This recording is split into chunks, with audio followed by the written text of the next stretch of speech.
Hello everyone, 7th class students, welcome back to my channel. I hope कि ये जो revision sheets मैं आपके लिए बना रही हूँ डे 1 से लेकर काफ़ी हेल्पफुल होंगी आपके लिए during the time of revision.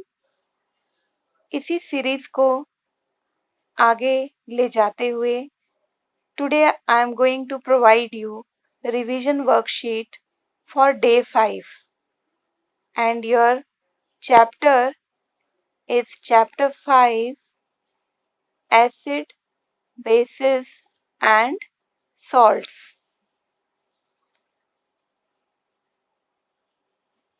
Students, मेरी हमेशा कोशिश रहती है कि आपको रिवीजन वर्कशीट्स के साथ में सॉल्यूशंस भी प्रोवाइड करूं, जिसमें मैं आपको बहुत ही इजी वे में short and to the point answers बताती हूं, ताकि आपको लर्न करने में भी कोई प्रॉब्लम ना हो।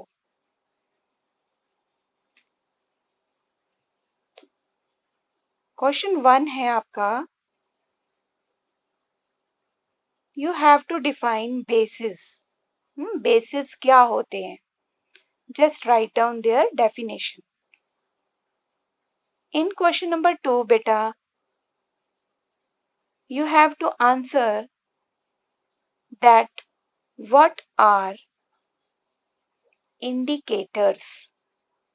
Okay, what are indicators? Indicators किन्हें कहते हैं हम?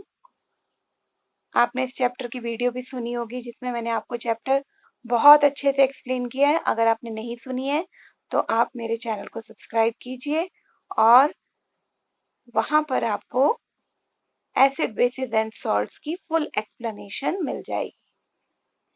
नेक्स्ट क्वेश्चन है 3, litmus is extracted from blank है ये आपके लिए। आपने इसमें फिल करना है कि जो हमें नेचुरल इंडिकेटर लिटमस है वो किससे मिला है। ठीक है, किसको एक्सट्रैक्ट करके हम लिटमस इंडिकेटर हमको मिलता है। तो एक प्लांट का नाम है, आपको फिल करना है। Then next question is your question number 4, that is what are neutral solutions. ठीक है, एसिड सॉल्यूशंस की बात की हमने, बेसिक सॉल्यूशंस की बात की, लेकिन यहाँ आपका क्वेश्चन है व्हाट आर न्यूट्रल सॉल्यूशंस। तो इसको आप कैसे डिफाइन करोगे, ये आपने लिखना है। इस वर्कशीट के सॉल्यूशंस भी मैं आपको जरूर दूंगी, ताकि आप अपने आंसर्स वहां से टैली कर सको, करेक्ट कर सको। In question number 5, my dear students, you have to write down what do you mean by acid rain. Okay? यानी कि एसिड रेन से आप लोग क्या समझते हो?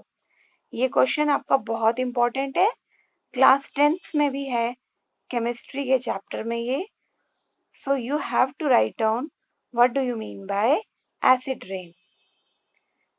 In next question, question number 6, just give the definition.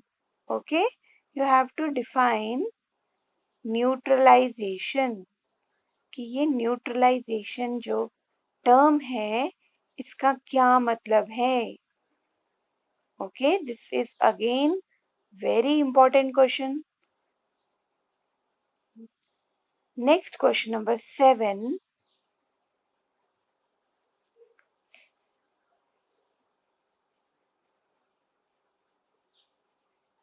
you have to give answer of this question that why an antacid। Antacid क्या होता है? जैसे उसके नाम का मीनिंग ही है, एसिड को खत्म करने वाला। For example milk of magnesia, वो एक एंटासिड है। तो आपका क्वेश्चन क्या है यहाँ पे, why an antacid is taken in order to relieve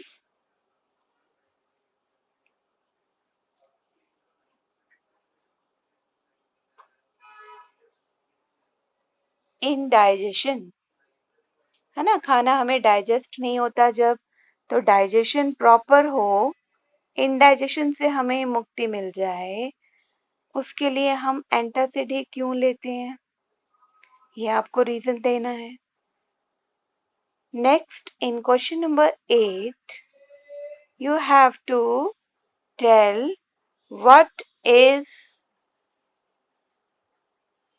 the chemical समझते ना आप, what is the chemical name of, अब यहाँ पर आपने केमिकल नेम बताने हैं, हम कॉमनली इनको अपनी लैंग्वेज में क्या बोलते हैं, बेकिंग सोडा, ओके, लेकिन इनका एक फॉर्मूला होता है जिससे ये बेकिंग सोडा बना है, और उस फॉर्मूले को हम जो रीड करते हैं उसे हम बेटा केमिकल नेम बोलते हैं। तो आपकी बुक में ये मेंशन है दोनों नाम, तो you should know there chemical name, ताकि फर्दर क्लासेस में आपको कोई भी किसी भी तरह की प्रॉब्लम ना आए। तो बेकिंग सोडा का क्या केमिकल नेम होता है वो लिखना है आपने, देन कैलामाइन सॉल्यूशन को क्या कहते हैं वो लिखना है। इन question number 9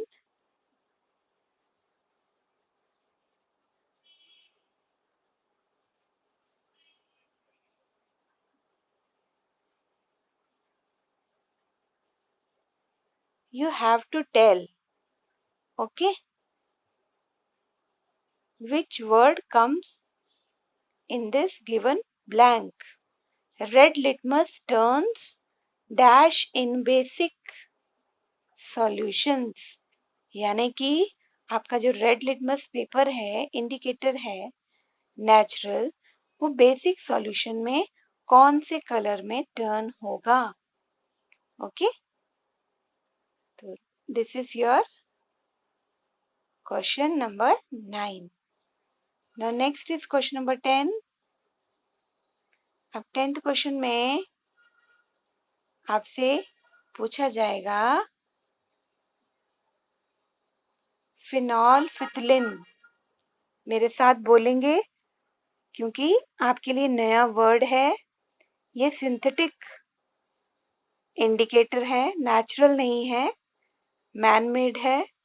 फिनोल्फिथिलीन indicator gives blank colour, blank में आपने कलर भरना है, भाई कौन सा कलर देता है, इन बेसिक सॉल्यूशंस, यानी अगर आपके पास बेसिक सॉल्यूशंस हैं तो उसमें अगर हम फिनोल्फिथिलीन जो कि कलरलेस इंडिकेटर है, कौन सा कलर शो करेगा, ठीक है।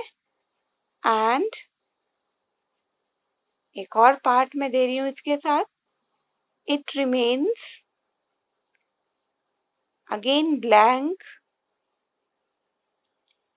In acidic solutions, okay. तो दोनों में आपने बताना है कि फिनोल्फिथिलीन कौन सा कलर इंडिकेट करता है। तो दीज आर योर क्वेश्चंस जो आपने करना